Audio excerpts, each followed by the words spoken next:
করবেন বাবা, ক্ষমা করবেন। আমি আসলে জানতাম না। আমি অন্য কিছু দিচ্ছি আপনাকে। ভেবেছিলাম আজকে পাঁঠার মাংসের কালা ভুনা করেছি তো, আপনাকে যদি খাওয়াতে পারতাম। আমি তো পাঁঠার মাংস খাই না। আমি আমি সম্পূর্ণটাই বর্জন করেছি। তুমি বরং আমাকে অন্য কিছু দাও।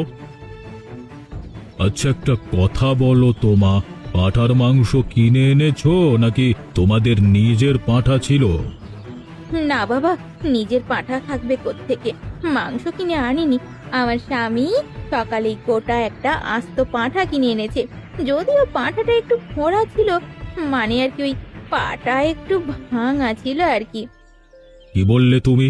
তোমার স্বামী একটা খোঁড়া পাঁঠা নিয়ে এসেছে? হুম, নিশ্চয়ই এটা আমার পাঁঠা ছিল। ওর স্বামী এই পাঁঠা চুরি করে নিয়ে এসেছে। আমি ওদেরকে কোনোভাবেই ছাড়বো না। এর সাথে